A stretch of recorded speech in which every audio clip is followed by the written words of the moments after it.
ֆիզիկական եւ հոգեկան առողջության հիմքում բժշկական գրագիտությունն է։ Ես առողջ եմ, երբ տեղեկացված եմ։ Ողջույն բոլորին, Հանրային ռադիոյի ուղիղ եթերում ենք, ես առողջ եմ հաղորդման շրջանակում, առաջիկա 30 րոպեներին ձեզ համար կաշխատի Լուսի Քոչարյանը, հիշեցնեմ այն բոլոր տարբերակները, որով կարող եք մեզ հետևել, իհարկե ի հավելումն ռադիոհաճախականության, դրանք են arm.radio.am կայքի on-line ռեժիմը, live stream-ի տարբերակը կարող եք տեսնել եւ դիտել մեզ ահա այս կայքում եւ ես առողջ եմ բաժնում, կարող եք փնտրել տեսագրություն, ձայնագրությունները։ Հրավիրում եմ նաև Facebook-յան հարթակ, ինչպես միշտ հայատար գրված Հայաստանի հանրային ռադիո էջում մեզ կգտնեք live stream-ի տարբերակով, կկարողանաք նաև մեկնաբանություններում հարցեր, դիտարկումներ թողնել, չնայած ես տարվա սկզբից անվերջ հարցեր, քննարկումներ ու դիտարկումներ հավաքում եմ այն թեմայի շուրջ, որը քիչ անց կներկայացնեմ։ Հոգեբույժ, հոգեթերապևտ Հայկ Խոջայանի հետ ենք զրուցելու, ողջույն։ Բարև ձեզ։ Եվ մեր խնդրահարույց շատ քննարկվող, շատ շրջանառվող եւ ես կարծում եմ, որ դեռ անգիտությունը ու դեզինֆորմացիան շարունակում է ծավալվել մեր երկրում, ամեն դեպքում խոսենք մեր երկրից, հակադեպրեսանտներն են, ինչ տեսակի խմբեր կան մեր օրերում, կախվածություններ, վնասներ առաջացնում են, թե ոչ, ինչպես են դրանք զարգացել ի տարբերություն օրինակ 10, 20, 30 տարիներ առաջվա համեմատ, որովհետև շատ մարդիկ դեռ հին ինֆորմացիայով կարծրատիպային մոտեցումներ ունեն այս հարցին, եւ ով է նշանակում, ով է հսկում, այսպես շարունակ, կարծում եմ, ինչպես եթերից առաջ խոսեցինք, դուք եւս խնդրահարույց համարում եք այս հարցերը, ինչ կասեք։ Այո, իհարկե ամենավերջի հարցը ամենախնդրահարույցն է, երևի դրան առանձին անդրադառնանք։ անդրադառնանք։ Հա, ով է էլի վերջո պատասխանատու։ Իհարկե, այսպիսի մի խնդիր կա, քանի որ հակադեպրեսանտները որպես դեղորայք ունեն շատ ավելի լայն միջակայք կիրառության, այսինքն ոչ միայն դեպրեսիաների ժամանակ է նշանակում, այլ նաև տարբեր վարքային խանգարումների ժամանակ, կախվածությունների դեպքում, օբսեսիվ կոմպուլսիվ խանգարումների ժամանակ եւ այլն, քանի որ իրենց նշանակման սպեկտրը գնալով տարիների ընթացքում ավելի ընդլայնվել է, դրա համար որոշ մասնագիտությունների մեջ դրանց կիրառելիությունը նույնպես իր տեղն ունի, ինչպես օրինակ նյարդաբանության մեջ, միգրենի բուժման մեջ որոշ դեպքերում անտիդեպրեսանտներ նշանակվում են կամ գաստրոենտերոլոգիայի մեջ անտիդեպրեսանտներ նշանակվում են տարբեր ֆունկցիոնալ խանգարումների ժամանակ։ Գինեկոլոգներն էլ նշանակում են օրինակ նախադաշտանային շատ ցավոտ եւ շատ մտահոգիչ դրվագների համար։ Իհարկե, այսինքն ուղեցույցներով դա թույլատրելի է, բայց կա մի կարևոր եւ իրավաբանական եւ բարոյական եւ բժշկական կողմ։ Այդ բոլոր դեղամիջոցների նշանակումը ճիշտ է իրականացնել կամ հոգեբուժ մասնագետի հետ զուգահեռ կոնսուլտացիա անցկացնելու դեպքում կամ ինչը մեր երկրում ցավոք սրտի չի արվում, բայց կլինիկական ֆարմակոլոգների հետ խորհրդակցելու պարագայում, որը այդքան լավ զարգացած չի մեր երկրում, ընդունված չի։ Այո, դա իմ կարծիքով պետք է ներդրվի, այսինքն յուրաքանչյուր հիվանդանոց պետք է ունենա կամ խորհրդատու կամ խումբ մի ամբողջ աշխատող, մանավանդ խոսքը վերաբերում է մեծ հիվանդանոցներին, կլինիկական ֆարմակոլոգների, ովքեր զուգահեռաբար խորհրդակցելով եւ դիտարկելով դեղորայքի ազդեցությունը, կողմնակի էֆեկտները եւ նորությունները բոլոր այդ դեղերի հետ կապված պետք է զուգահեռաբար կատարվի քննարկում եւ նշանակումներ։ Ինչ վերաբերում է հակադեպրեսանտներին մեր երկրում, մեր օրերում նշանակվելիք պարագայում, իհարկե մենք ունենք շատ մեծ խնդիր։ Բոլոր հակադեպրեսանտները, որոնք առայժմ առկա են հայկական շուկայում, բոլորը ազատ վաճառքի մեջ են, ինչը իհարկե անթույլատրելի է բոլոր տեսանկյուններից։ Դուք դեմ եք։ Իհարկե դեմ եմ։ Ընդհանրապես բոլոր դեղամիջոցները անկախ խմբից դա կլինեն անտիբիոտիկներ, հակամիկրոբային պրեպարատներ, անտիդեպրեսանտներ եւ այլն, իմ կարծիքով պետք է լինեն միայն հատուկ դեղատոմսերով, որը մեր երկրում արդեն անցած տարվա սեպտեմբերի 1-ից կոնկրետ վերաբերում է որոշ դեղամիջոցների, արդեն կատարվում է թվային տարբերակով, այսինքն այնքան պարզեցված եւ այնքան հեշտ ու արագ է կատարվում, որ բժիշկը բառացիորեն մի քանի րոպե, 1-2 րոպե է ծախսում դեղատոմսը գրելու վրա։ Այն դեպքում, երբ որ առաջ գրում ենք թղթային տարբերակով եւ մի դեղատոմսը գրելը, այո, տևում էր 10-ից 15 րոպե եւ դա մեր եւ պացիենտի ժամանակից էր գնում անտեղի, բնականաբար։ Իսկ բոլոր դեղամիջոցները դարձնելով թվային տարբերակով մենք հսկայական ռիսկերից խուսափելու ենք։ Առաջի հերթին անտեղի նշանակումները դեղերի։ Երկրորդը ճիշտ մասնագետի կողմից դեղի նշանակումը, այսինքն երբ որ տեղը ազատ վաճառքի մեջ է, կարող է նշանակել ցանկացած մարդ, այդ թվում նաև դեղատան աշխատողը։ Այսինքն պացիենտը, որը ունի ենթադրենք քնի խնդիր, գալիս է դեղատուն եւ ասում է գիշերը վատ եմ քնում։ Բայց մենք գիտենք, որ անքնությունը միլիոնավոր պատճառներ ունի։ Եվ դեղատան աշխատակիցը կարող է ասել, որ այս դեղը շատ լավ քնացնում է, մեր հարևան տատիկը այս դեղը խմում է, շատ լավ քնում է գիշերը եւ առաջանան տհաճ եւ նույնիսկ շատ վատ կողմնակի երևույթներ։ Ընդ որում դեղատան աշխատակիցը դա նույն դեղագետը չէ, մենք այստեղ պետք է հստակ տարբերակենք, շատ մարդիկ մտածում են, եթե ընդունված է աշխատանքի պատասխանատու այդ բոլոր դեղորայքի խորհրդատվության համար, հետեւաբար դեղագիտությանն էլ տիրապետում է ու դե գիտի ինչ է նշանակում։ Իհարկե ոչ, դեղագիտության համար պետք է բարձրագույն բժշկական կրթություն ստանալ, որը շատ պատասխանատու եւ աննկարագրելի բարդ մասնագիտություն է։ Բժիշկ, դուք ասացիք, որ կողմնակի շատ վատ էֆեկտներ կարող են գրանցվել անտեղի կամ ոչ նպատակային նշանակման դեպքում։ Կարող ենք այստեղ մենք հակադեպրեսանտների հիմա ամենահայտնի, ամենաշատ շրջանառվող տեսակները խմբավորել եւ թվել դրանց հիմնական կողմնակի էֆեկտները, այսպես կարող ենք մոտենալ հարցին։ Հնարավոր է, բայց դա բոլորը նույնն են։ Տեսեք, մենք եթե խմբավորենք ժամանակակից հակադեպրեսանտները, մենք ունենք չեմ ուզում գիտական շատ տերմիններով խոսել։ Թե գիտեք, ծանոթանանք այդ բառերին էլի։ Շատ լավ։ Այդ դեպքում մենք ունենք դեղամիջոցներ, հակադեպրեսանտներ, նորագույն սերունդի, այսպես կոչված, որոնք աշխատում են սերոտոնինի նյութափոխանակության վրա։ Դրանք անգլալեզու գրականության մեջ հնչում են որպես SSRI կամ ռուսական գրականության մեջ COS, այսինքն սերոտոնինի հետզավթման վրա աշխատող հակադեպրեսանտներ։ Կան նաև հակադեպրեսանտներ, որոնք աշխատում են եւ սերոտոնինի եւ նորադրենալինի վրա։ Կան հակադեպրեսանտներ, որոնք աշխատում են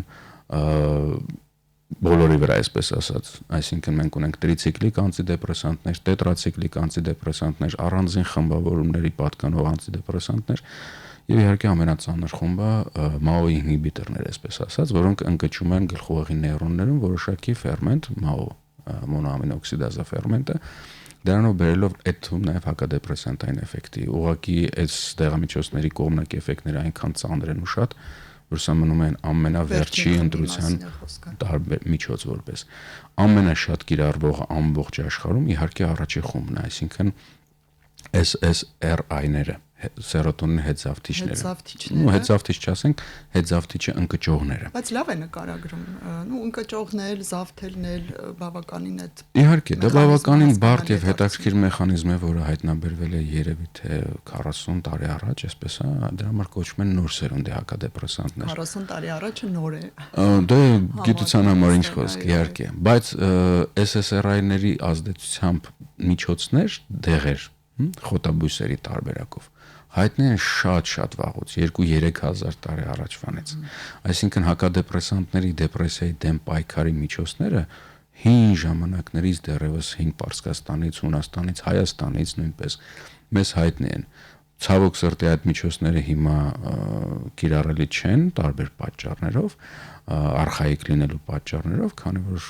ծախսատար են եւ այլն, բայց ժամանակակից բժշկությունը մեզ առաջարկում է կոնկրետ ընտրված մոլեկուլար միջոց, այսինքն այն մոլեկուլը դեղը, որը մեզ անհրաժեշտ է ուղեղում կոնկրետ process-ը կարգավորելու համար։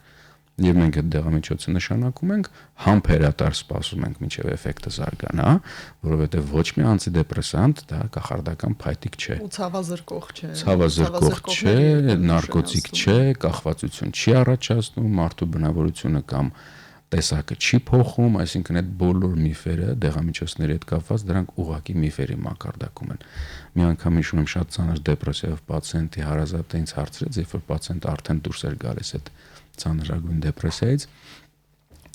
իսկ ինքը կդառնա ավելի ակտիվ մարդ։ Ես ասացի իհարկե ոչ, եթե ինքը մինչև այդ ակտիվ չի եղել բնավորությամբ։ Անտիդեպրեսանտը մարդուն չի դարձնում ավելի ուրախ, անտիդեպրեսանտը չի դարձնում մարդուն ավելի երջանիկ։ Անտիդեպրեսանտը օգնում է ազատվել այն ամենից, ինչը խանգարում է մարդուն լինել ուրախ եւ երջանիկ։ Եթե մենք կանգ առնենք առաջին խմբի վրա, որը ինչպես հասկանում եմ, ավելի շատ է չարաշահվում եւ ավելի շատ է նշանակվում անտեղի, այստեղ այնտեղ դրա կողմնակի էֆեկտները ամենատարածված որոնք են, օրինակ մարդն ինչպես կարող է զգալ, որ իր վրա ճիշտ չի աշխատում այդ տեղորայքը։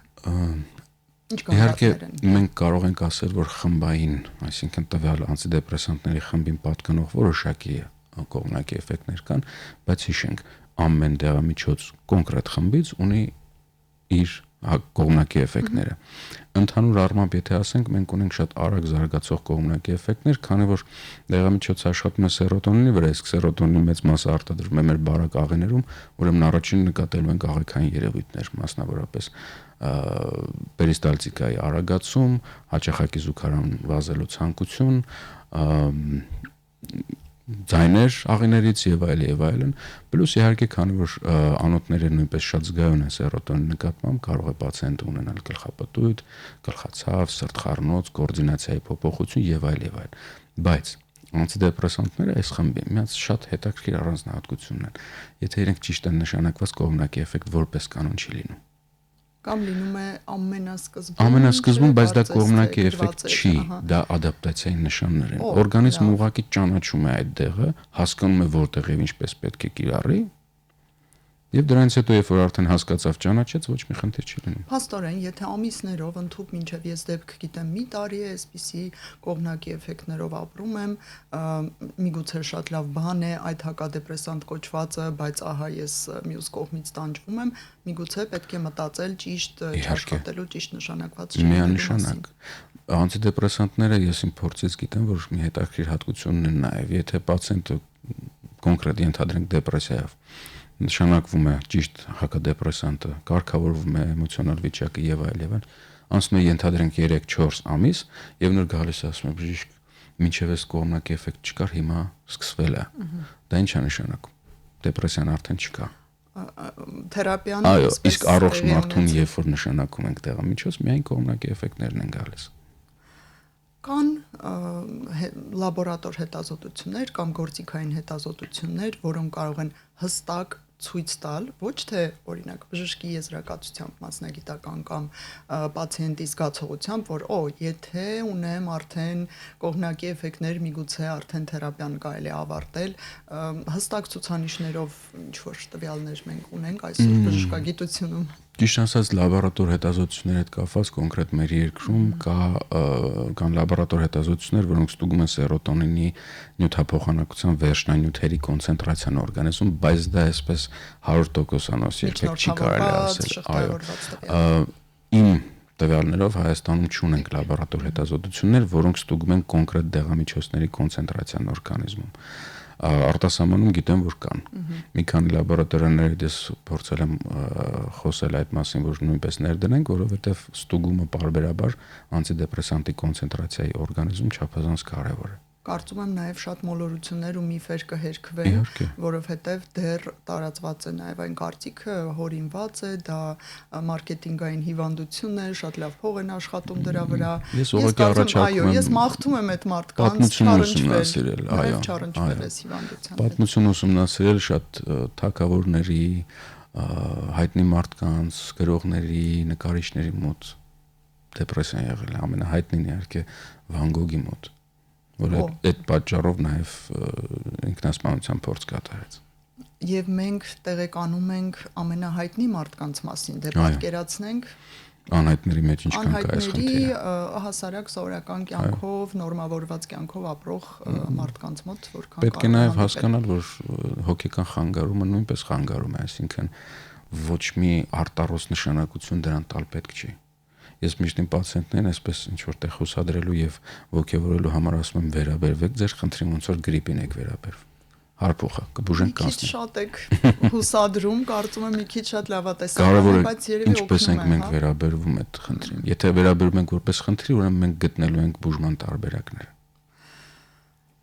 Վերաբերմունքից անցնենք տևողությանը, որովհետև սա եւս շատ անհանգստացնող դրվագ է հակադեպրեսանտների վերաբերյալ։ Վախը, որ բա ես ինչքան պետք է խմեմ, բա եթե մի տարի խմեմ, ինչ կկատարվի ինձ հետ, կախվածություններ։ ոչ մի վատ բան չի կատարվի բնականաբար, դեղորայքը կարելի է խմել երկար, անտիդեպրեսանտները մանավանդ նախատեսված դեպրեսիայի բուժման համար, այսինքն դոզայի հետ կապված առանձնահատկություններ կան։ Նախ եւ առաջ ունեն որոշակի կուտակային էֆեկտ, այսպես պայմանական ասած, այսինքն աշխատելու են որոշ ժամանակ անց, միանգամից չեն աշխատելու։ Երկրորդը անհատական միայն սկզբունքով տևելու են որոշ ժամանակ։ Դա չի կարելի ասել 4 ամիս, 6 ամիս, մի տարի։ Դա պետք է պարբերաբար այցելել ձեր հոգեբուժին, ով որ ձեզ նշանակել է դեղամիջոցը, պարբերաբար անցնել կլինիկական զննություն, վերլուծություն սիմպտոմների, հնարավոր երևույթները կողմնակի կամ կան կամ չկան եւ այլ, այսինքն պետք է միշտ լինել ձեր բժշկի հետ համագործակցության մեջ։ Դա ոչ բժշկի քմահաճույքն է, ոչ ավելորդ գումար աշխատելու ցանկությունը, դա այդպես ճիշտ է ուղղակի։ Ինչի ենք մենք մտածում, որ մեր գաստրոենտերոլոգի կամ գինեկոլոգի կամ ուրոլոգի մոտ պետք է գնանք պարբերաբար, բայց հոգեբուժի մոտ կարելի է 6 ամիսը մեկ գնալ։ Ինչու մենք ունենք բժիշկ ստոմատոլոգ, ում ամեն կարիեսից մինչև իմպլանտացիա մենք ամբողջ կյանքում կապի մեջ ենք, կամ բայց հոգեկան առողջության մասնագետը դե լավ է, արդեն լավ եմ էլի։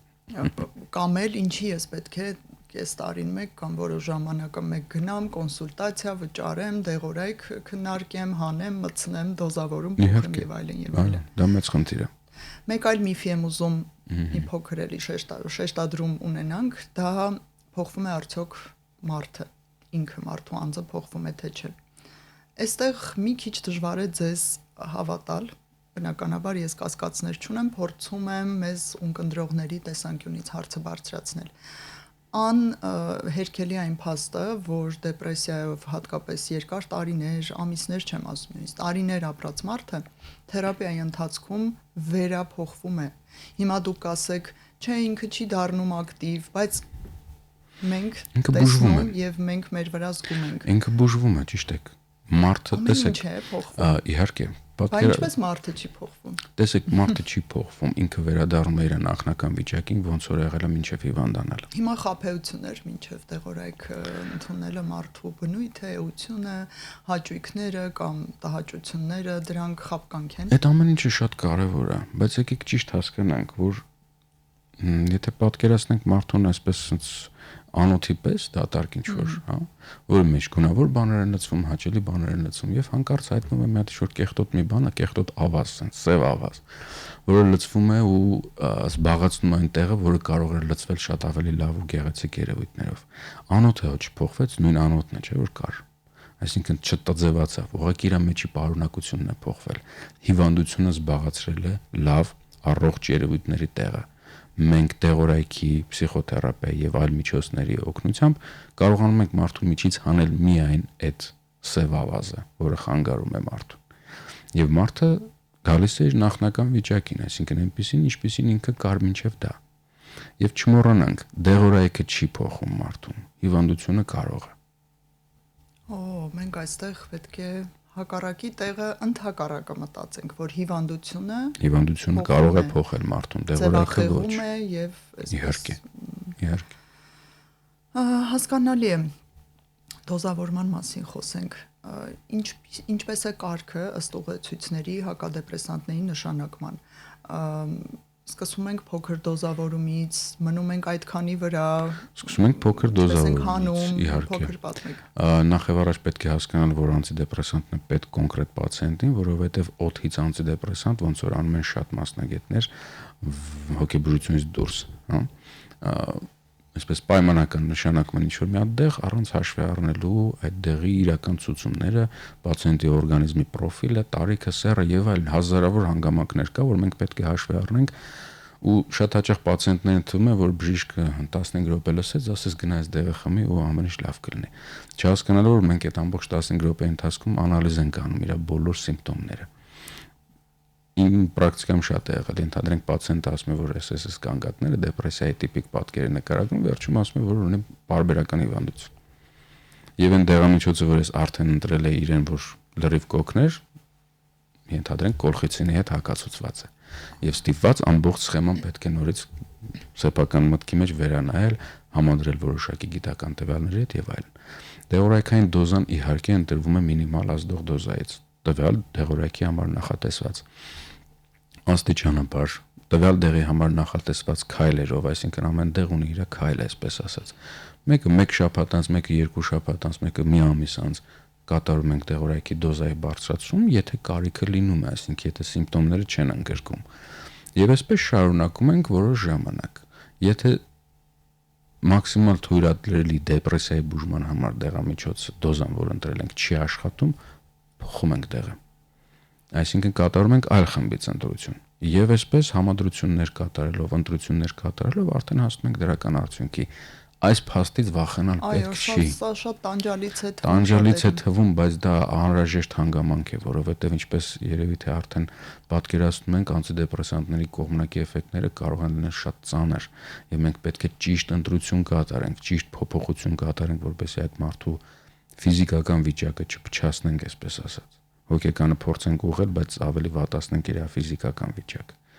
Դրա համար դեղորայքի անտիդեպրեսանտի նշանակումը մանավանդ հոգեկան առողջության հետ կապված նշանակվում եւ կատարվում է միայն հոգեբուժի կողմից, այսինքն բժիշկ մասնագետի կողմից, որը աշխատում է հոգեկան առողջության ոլորտում։ Մենք զրուցում ենք հոգեբուժ, հոգեթերապևտ Հայկ Խոջայանի հետ, թեման կարևոր է, խնդրում եմ ուշադիր եղեք եւ գրի առեք, եթե պետք է, որովհետեւ դեպրեսիան այսօր հազվագյուտ երևույթներից չէ, տարբեր աստիճանի, տարբեր խորության խանգարումներ մենք հաճախ ենք տեսնում եւ լավ այն է, որ մարդիկ սկսել են բավականին ճանաչել, գիտեք, կասկածել, գոնե գնալ մասնագետի մոտ հերքելու, իհարկե դեռ մենք խնդիր ունենք դիմելիության։ Ուզում եմ հենց դիմելիությանը հասնենք։ Ես որպես առողջապահական ոլորտի լրագրող արդեն 10+ տարի աշխատում եմ լսարանների հետ հենց բժիշկների ուղղորդման հարցում։ Շատ են գրում, տեսնելով մեր հաղորդումները, այսինչ գանգատներն ունեմ, խնդրում եմ ինձ ուղղորդեք, ում դիմեմ, որ իմ հարցը լուծվի։ Եվ ձեզ հետ էլ կապի մեջ եմ եւ միշտ այդ սկրինշոթերն ուղարկում եմ, որ տեսեք, ես ինչ հարցով ուղղորդել եմ։ Իսկ դուք զբաղվում եք այս խնդրով, այս տարիքի, այս սերի անձով, ուղարկեմ ձեզ մոտ թե ոչ։ Բայց մենք դիմելիության խնդիր ունենք։ Այո։ Կարող եք top 2, top 3 պատճառները, ձեր արդեն 10 տարուց ավել չէ դուք ոլորտում եք, ինչն է պատճառը, որ մարդիկ հստակ նկարագրելով խնդիրը, բավականին տանջալից վիճակներ, բարձի թողի վիճակներ երբեմն, կոնտակտն էլ, ուղղությունն էլ տալիս ես, բայց հետո իմանում ես, որ ամիսներով չի դիմել մարդը։ Ինչ է այստեղ խանգարում մարդկանց։ Ես իմ մտքում միանգամից մի քանի պատճառ առաջացան, առաջինը, որ ամենապոպուլարն է, մեր մասնագիտության մեջ կոչվում է անոզոգնոզիա, այսինքն չընդունել հիվանդության առկայությունը։ Շատ մարդիկ մտածում են, որ սա վիտամինների անբավարարությունից է,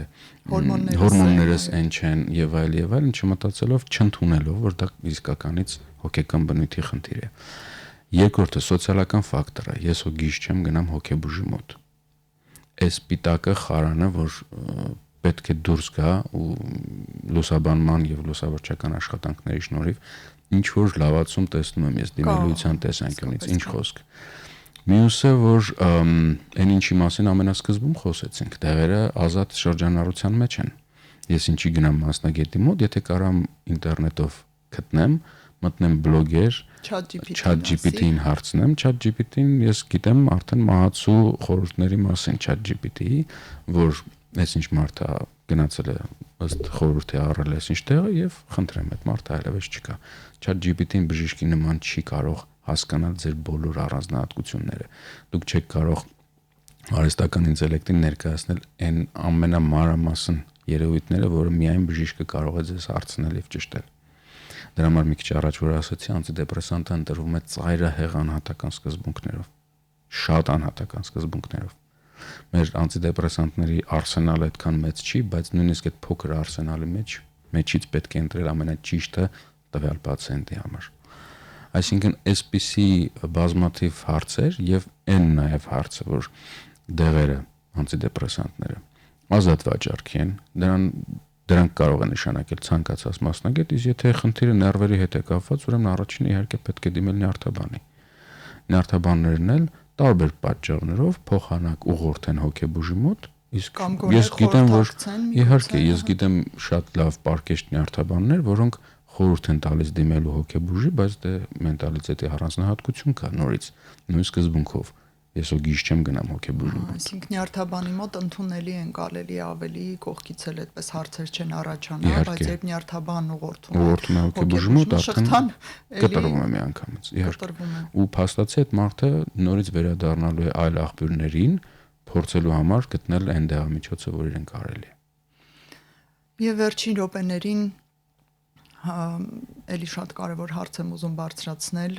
հաճախ են ինձ ուղում որպես բժիշկների հետ շատ մոտիկից շփվող եւ աշխատող անձի, իսկ կարող եմ հոգեթերապիայով եւ սեանսներով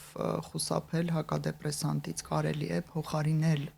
սեանսներով հոգեթերապևտի։ Դա կախված է շատ հանգամանքներից, առաջերտին դեպրեսիայի տեսակից, երկրորդը օրգանիզմի առանձնահատկություններից, ծայրահեղ հազվադեպելուն, ես ասում եմ դա նաև որպես հոգեթերապևտ, ծայրահեղ հազվադեպելինում հաղթահարել դեպրեսիան առանց դեղամիջոցների, շատ հազվադեպ։ Դա երկար ամիսների, տարիների տքնաջան աշխատանք է եւ վստահ չեմ կարող ասել նաև որպես մասնագետ, որ արդյոք ժամանակի ընթացքում օրգանիզմը վերակառուցվեց եւ տեղի ունեցավ սպոնտան հետ զարգացում հիվանդության, թե իրականում պսիխոթերապիան օգնեց։ Որովհետև ի տարբերություն պսիխոթերապիայի դեղորայքի ազդեցությունը գիտականորեն ապացուցված է։ Իսկ այստեղ ժամանակ կորցնելը վատ է ազդում օրգանիզմի վրա եւ ինչու շատ ես լսել եմ էլի օտարալեզու հոգեբուժների դասախոսություններ լսելով նաեւ հիշում եմ դուք եք մեջ բերել որ ժամանակը եւ ժամանակի ընթացքում դեպրեսիայի վատ հարազդեցությունը եւս խորացնում է խնդիրը այն չի մնում նույն մակարդակի վրա ինչ ասենք 1 տարի առաջ այո կարող է խորանալ կարող է մնալ նույն մակարդակի վրա եւ ինչպես արդեն ասացինք կարող է ինքնաբերաբար անցնել բայց ոչ առաջին ոչ երկրորդին ոչ երրորդ տարբերակին սпасել պետք չի մտածել ահա դոկտոր Հայկը ասաց որ կարող է անցնի եւ նստեմ սпасեմ երբ կանցնի այդպես չի կարելի դեպրեսիան ամենադաժան հիվանդությունն է իմ կարծիքով ավելի դաժան քան ամենածանր ֆիզիկական հիվանդությունները որովհետեւ մարդը չի հասկանում ինչն է իրա ցավում անտեսանելիությունն է այստեղ իհարկե այդ չկարողանալը պատկերացնել որ սա էլ է լուրջ խնդիր սա էլ կարող է ինձ կործանել եթե ես ունեմ թոքաբոր բա հասկացա թոքաբոր բա անտիբիոտիկները կխմեմ ամեն ինչ կանցնի բայց սրա հետ ինչ անեմ այսինքն դեպրեսիայի այս խորհրդավորությունը այս ինչպես ասացիք աներևույթ լինելը հա անտեսանելի լինելը ամենադաժան հիվանդությունն է դարձնում իրեն Ամենավերջում խնդրում եմ նշեք գանգատները, ազդանշանները, որոնցից պետք է զգուշանալ եւ գոնե մտքով անցկացնել, կասկածել, որ բավոր դեպրեսիա է սկսվում, նոր սկսվող։ Ինչին ուշադիր լինենք, որովհետեւ շատ նշանները շփոթելի են տարբեր խնդիրների։ Ես կարող եմ ասել, որ դեպրեսիան կարող է արտահայտվել բոլոր այն գանգատներով, որը մարդը ընդհանրապես կարող է ունենալ, բայց գոյություն ունի ընդամենը մեկ նշան որով կարելի է հասկանալ, որ գործ ունենք դեպրեսիայի հետ, կոչվում է անհեդոնիա, երբ որ մարդը կորցնում է ուրախանալու, դրական էմոցիաներ ապրելու կարողությունը։ Այսինքն, դեպրեսիան մաքրում է մարդու մեջից լավ բաները եւ թողնում է միայն վատը։ Մարդը դադարում է զարմանալ, ուրախանալ, հրճվել, հաճույք ստանալ ինչ-որ բաներից եւ զուգահեռացված այլ սիմպտոմների հետ կամ գուցե առանց դրանց անգեդոնիան համարվում է դեպրեսիայի ամենակարևոր ցուցանիշը իսկ դեպրեսիա ունեցող մարդիկ այնուամենայնիվ ունենում են անհեդոնիայի դրվագներ իհարկե եթե ինտելեկտը բարձր է ուրեմն կարելի է ասել անհեդոնիայի դրվագները պարտադիր են ինչպես եւ էքզիստենցիալ մոտորումները դա ուղղակիորեն կապված է մեր ինտելեկտի հետ ինչքան ինտելեկտուալ բարձր է մարդը այնքան կարելի է ասել որ նման մոտորումները իր կյանքի մեջ նորմալ երևույթներ են եւ դրանցից վախենալ կամ խուսափել պետք չի։ Ուշադիր լինենք տևողությանը, ինչքան կայուն է։ Դրանք վերափոխել ստեղծագործական process-ի։ Շնորհակալություն, շատ հետաքրքիր էր, կարծում եմ շատ կարևոր էր, այո, դեպրեսիան մնում է ամենավտանգավոր հիվանդություններից մեկը հենց իր անտեսանելի, անշոշափելի լինելու պատճառով, ուշադիր եղեք, բաց մի թողեք գանգատները եւ անպայման դիմեք հոգեբուժ հոգեթերապևտների։ Մենք զրուցեցինք հոգեբուժ հոգեթերապևտ Հայկ Խոջայանի հետ, ձեզ համար աշխատեց Լուսիկ Քոչարյանը, շնորհակալություն եւս մեկ անգամ, հանդիպենք ցտեսություն։ Ֆիզիկական եւ հոգեկան առողջության հիմքում բժշկական գրագիտությունն է։ Ես առողջ եմ, երբ տեղեկացված է։